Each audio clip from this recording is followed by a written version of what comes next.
Today's lesson is lesson 12, bugs plus bodies.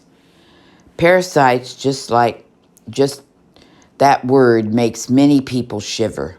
The idea of something growing inside your body or attached to your body and feeding off of it is not an appealing concept. But parasites are real. A unit about creepy crawlies just wouldn't be the same without discussing some of the gross little critters that rely on animals and people as their hosts for survival. We have already talked about ticks and bed bugs and a few other bugs that have parasitic tendencies, but today it's all about creatures that need a warm body to live in or on. Dogs are often seen scratching themselves, but if you notice that your dog is scratching itself a lot more than normal, you may need to see if your trusty companion has fleas before they move from snacking on your dog or snacking on you. There are about 2,000 species of fleas, and they have been found all over the world, from warm tropical jungles to the cold Arctic deserts.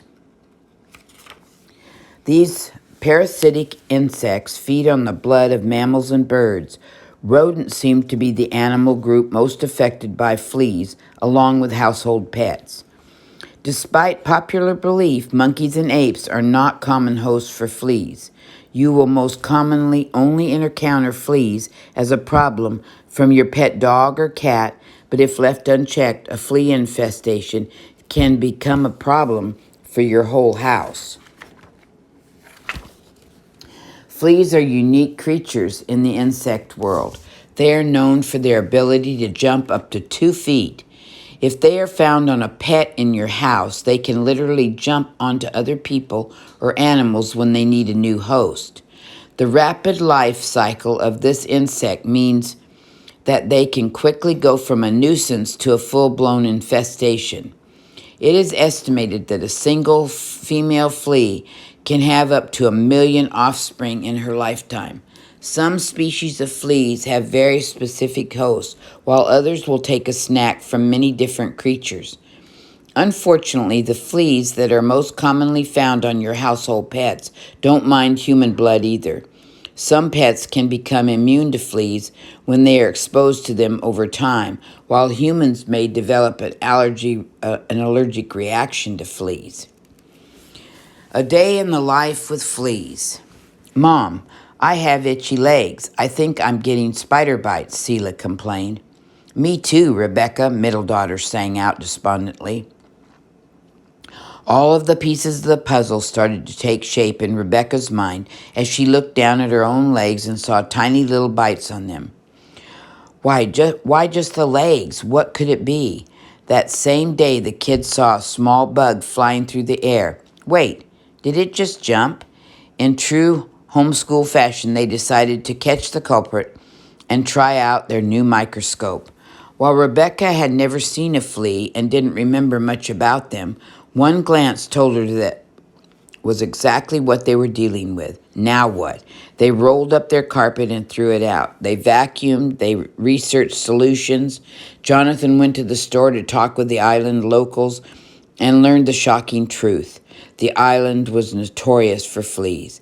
Everyone knew that, except for the Spooner family, it seemed. You can't mistreating your pets, or you are sure to get them, he told them. The battle was on. They purchased flea traps and placed them in every room of their house. They vacuumed again and again. Weeks passed, and they were always more fleas. A month passed. Surely this would end soon. More vacuuming, more washing, more flea traps, and more bites on the legs. They're never going to go. We're going to have fleas forever, Rebecca explained to her husband one night after a month and a half of battling. After 2 months, however, the battle was over. The fleas finally seemed to be gone, and the Spooners never missed another flea treatment for their pets again. The rabbit flea is an excellent example of the way that some fleas are host-specific and sensitive. When fleas are feeding on a rabbit, they only become mature when feeding on a pregnant female doe. When the doe gives birth, the fleas mature and move to the nest of bunnies, where they reproduce and lay eggs. The flea larvae eat the dried blood found in the nest as often as the feces from their parents as they mature. Then they repeat the process. Although the life cycle of many species of fleas is not known, it has been observed that many species reproduce more quickly when they are present on a family unit of their host. Like ticks, fleas are considered vectors because of their ability to carry disease. Fleas can be carriers of vital disease like mycosis, a disease that attacks rabbits and is used to control them in some locations, or parasitic worms like tapeworms. Fleas can even carry bacterial infections like typhus and plague. In the Middle Ages, the Black Death, the bubonic plague, killed 30 to 50% of the population of Europe. They didn't understand how it was spread at the time. Today we know that fleas infected with the disease were seeking new hosts as their original rat host died. So they jumped to humans, spreading the disease and causing mass devastation. Once humans were infected, it spread through the air to other people. Today, there are still cases of bubonic plague and the other two plagues that the bacteria causes, but thanks to modern medicine, it is now treatable with a course of antibiotics. Mites are tiny acronids that are closely related to ticks. Unlike ticks, not all species are parasitic in nature. Some of these tiny creatures live in water, soil, or on plants. More than 45,000 different species of mites have been infected throughout the world. Mites that feed on plants can cause considerable damage to leaves. They can even bring disease to the plants. Parasitic mites can wreak havoc on some animals that are confined spaces like chicken coops. Some mites are even predatory. They can be introduced to gardens or chicken coops in an attempt to control parasitic or plant-eating mites.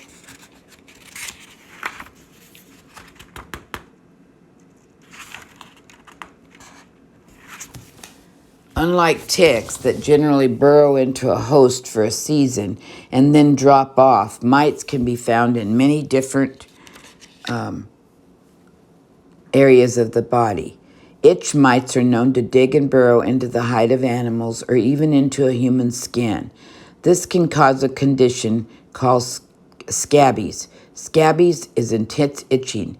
It is easily passed between people who live or interact in crowded spaces. It doesn't take many mites to create an uncomfortable situation with scabies, but if caught early on, it is easily treatable by cream or pills designed to kill the parasites. Other types of mites can be found in the lungs or even in the stomach of certain animals. Animals are often plagued by mites. Chicken mites are common in chicken coops. These mites feed off the bodies of your flock. They can cause your chickens to lose feathers, have paler colored combs and wattles, and even begin to produce less eggs than normal. These mites come out to feed on your chickens when they roost at night and go into hiding in the day. The only way to get rid of chicken mites is to clean your coop thoroughly and burn any bedding that has been stored in your coop. This is the only way to ensure that the mites don't survive. Chicken mites can live several months between feeds, so you don't want them to crawl back into your coop. Mammals can be affected by mange, which is similar to scabies in a person. It causes them to itch intensely. Some kinds of mange even cause animals to lose their hair.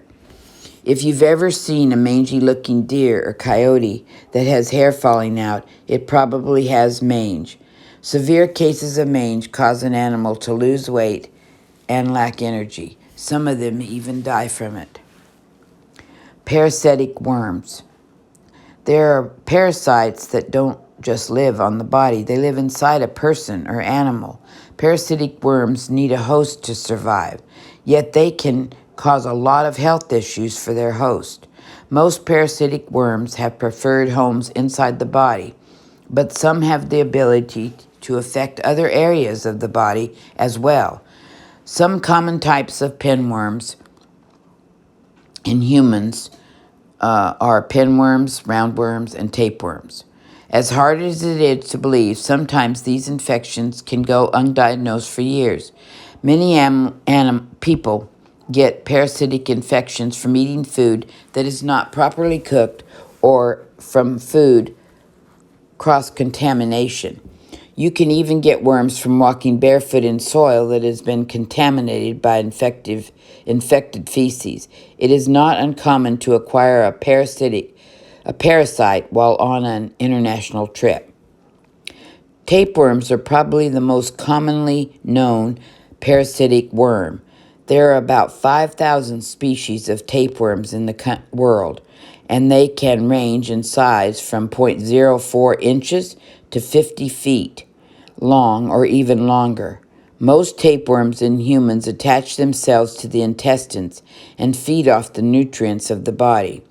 When a tapeworm is attached there, it usually doesn't cause any symptoms. Historically, people have used tapeworms for weight loss. There are still people who do the tapeworm diet today, but intentionally ingesting a parasite into your body is not a good idea. If the worm decided to attach somewhere other than your intestine, you may experience some fairly terrible symptoms, including abdominal pain, fever, and nausea. They can even cause problems in your nervous system, lungs, liver, and other organs. If you find yourself with a tapeworm infection, your doctor can treat you with medicine that will kill it. Pinworms are a common parasitic worm found in young children. There are few different species of these worms, and they can range in size from 0.08 to 0.5 inches. These parasites cause little damage, but they are gross to deal with. They live in the intestinal tracts and crawl out of the anus to lay their eggs at night. This can cause severe itching, which spreads the infection further when children scratch in the night and then don't wash their hands before either eating or playing with toys that other children touch. These infections are highly contagious. If one person in the family is infected, usually the whole family is treated to avoid reinfection. Lice. The singular form of the word lice is louse. That's a funny word to say. There are about 2,900 species of these creatures known, but today we are going to focus on the head louse. A head louse is another parasite that likes to snack on human blood. These lice are found around the world. An infection of head lice is very common in classrooms in North America, where children are in close quarters with each other. Although these creatures cannot jump like fleas, they can crawl onto a new host when they come into contact with one. Much like mites, head lice create an itch on your scalp that is hard to ignore. Other symptoms of a lice infestation include a tickling feeling like a bug is crawling in your hair. These tiny creatures are most often found in hair that is close to the scalp for easy access to their next meal. All items that have come into contact with the infected person's head should be washed and dried in the dryer on high heat. The heat kills the lice. Head lice are not known to spread disease, although uncommon head lice can spread through shared clothing like hats and scarves. There are no known predators of head lice. However, monkeys and ladybugs are both known to eat other kinds of lice.